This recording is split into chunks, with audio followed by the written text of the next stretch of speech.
Most people misunderstand Generation X completely.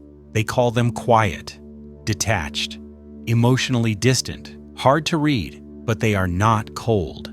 They are trained. Gen X is not the loudest generation, not the most visible, not the most praised, but psychologically, they are one of the toughest generations ever produced. They grew up in a strange gap of history. No internet childhood, no mental health awareness, no emotional vocabulary, no digital validation, only reality, only consequences, only silence. If you want to understand Gen X, you must understand one rule.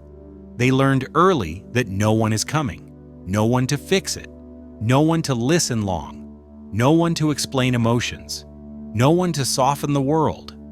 So they did what humans do when softness is removed. They built internal armor, and that armor is what people today misread as distance.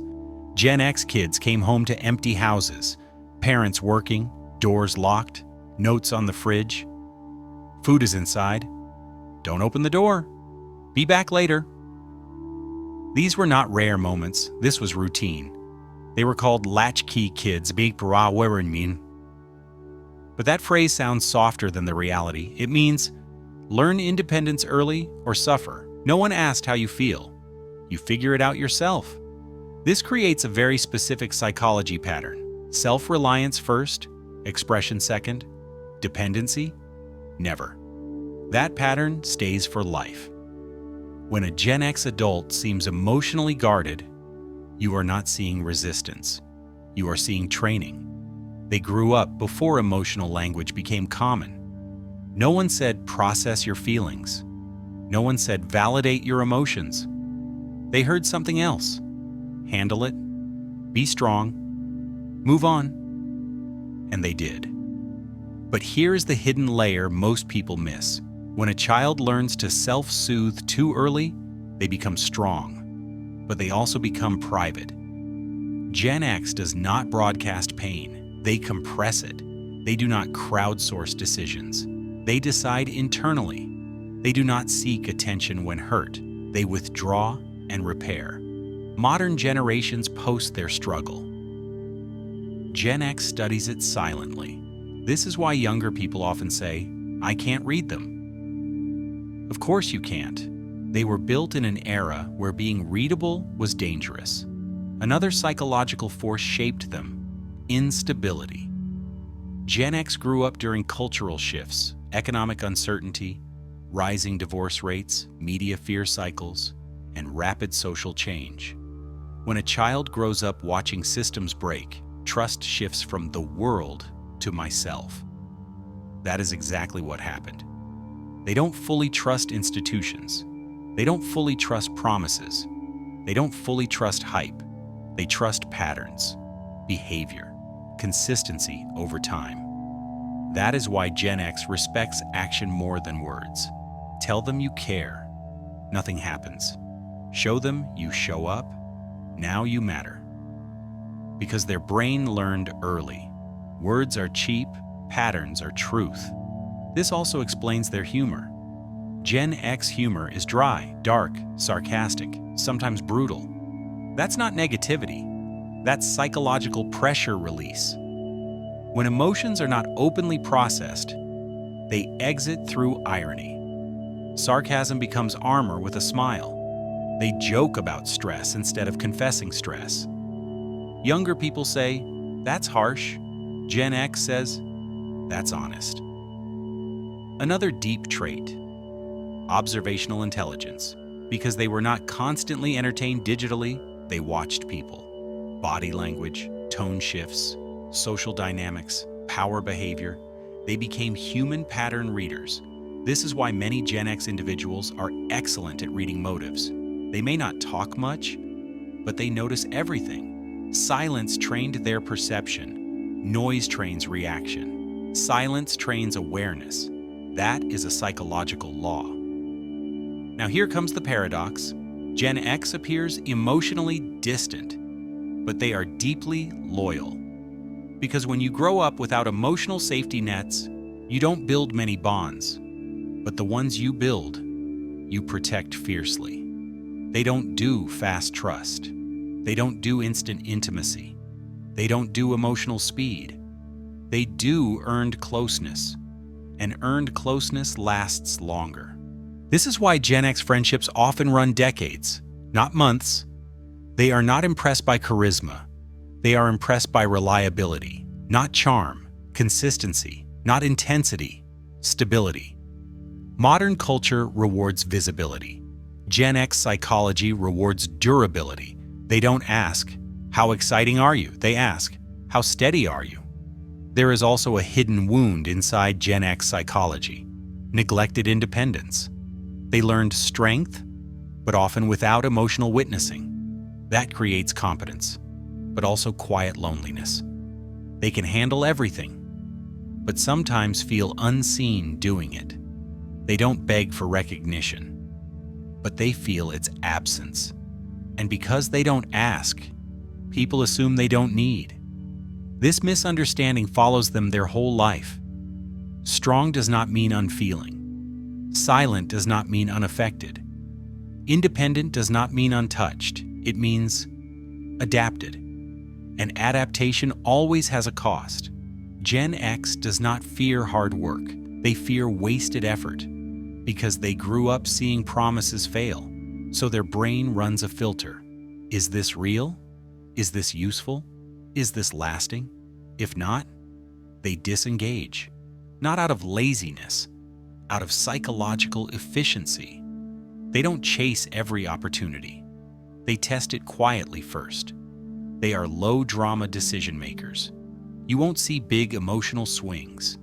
You'll see measured moves, because emotional spikes were never safe in their childhood environment. Stability became survival, and survival became personality. There's another key trait of Gen X psychology most people miss. They don't react fast. They evaluate first. When something happens, most people respond emotionally. Gen X pauses, watches, measures, then responds. That delay is not weakness, it's control. Their mental rule is simple. Impulses are expensive. Control is power. In arguments, they rarely shout first. They cut with one sharp sentence instead, because they think before they speak, not while they speak. Gen X also has a very different trust system. Younger people trust energy and vibes. Gen X trusts patterns. What you say means little. What you repeat means everything. Consistency opens their door, not emotional speeches. That's why many people say Gen X is emotionally closed. Not true, they are emotionally selective. In their mind, access must be earned, not given. Now notice something interesting. Gen X reacts slowly to praise and slowly to criticism. Why? Because their identity was never built on constant approval. They didn't grow up being over-validated, so their brain never became addicted to praise. A compliment feels nice, but it doesn't control them. Criticism hurts, but it doesn't break them. That's emotional immunity. This generation also experienced real boredom. No endless scrolling, no instant dopamine, no non-stop distraction. And boredom builds a hidden mental skill: deep thinking. When the brain isn't constantly stimulated, it starts reflecting. That's why many Gen X people are not just overthinkers, they are deep thinkers. They don't read just words, they read intention. In conversations, they listen between the lines. Another strong pattern: Gen X is not easily impressed by authority. Titles don't move them. Behavior does. You can be a boss, a celebrity, a leader. If your character is weak, respect is zero, because they've seen systems fail. They've seen authority disappoint. Their mental filter says position is not character, so they rely on independent judgment. They don't follow crowds easily. If a trend appears, they question first. If it proves real, they accept it. If it smells like hype, they ignore it. Now here's the shadow side. High self-reliance can slowly turn into emotional isolation. Many Gen X people learn to handle everything alone, but sometimes they never learned how to ask for help, and strength without support becomes silent pressure. That's where their hidden stress lives. Gen X is often called the quiet bridge generation. They stand between the analog world and the digital world. They remember life before the internet, and they learn to survive after it. That alone shaped their psychology in a very unique way. They didn't grow up with step-by-step guides for everything. Most things they learned by trial and error. Fix it yourself. Figure it out yourself. Stand on your own feet. Because of this, Gen X minds are usually practical, not dramatic. They don't panic quickly. They troubleshoot. Problem appears, then they look for a working solution, not emotional comfort first. Another strong Gen X trait: privacy. They don't feel the need to broadcast their life. Not every thought needs a post. Not every feeling needs an audience. To them, silence is normal, not awkward. They can sit quietly, work quietly, win quietly. And here's something powerful. Gen X doesn't chase attention. They chase stability. Trends change, platforms change, hype changes, but their core goal stays the same. Secure life, real skills, real relationships, real results. That's why many Gen X people look unbothered on the outside, not because nothing affects them, but because they learned early emotional control is survival. They also respect competence more than charm. If you can do the job, you earn respect. If you only talk, you lose it. Skill beats noise in Gen X psychology, but let's be fair and balanced. Every generation has strengths and blind spots. Gen X strength, independence. Gen X blind spot, sometimes two, independent. Strength, emotional control. Blind spot, sometimes emotional distance. Strength, skepticism. Blind spot, sometimes mistrust. And that's what makes their psychology interesting. It's built from pressure, transition, and adaptation. If you're Gen X, you probably recognize a lot of this already. If you're not, now you understand why they think and act the way they do. And honestly, there's something we can all learn from them. Less noise, more backbone, less showing, more doing. If this breakdown helped you see Gen X in a new way, drop a comment and tell me which trait surprised you the most. I read them. Hit like if you enjoy psychology-style deep dives like this, and subscribe for more mind and behavior content like this every week. Share this with someone who is Gen X. Let's see if they agree or argue.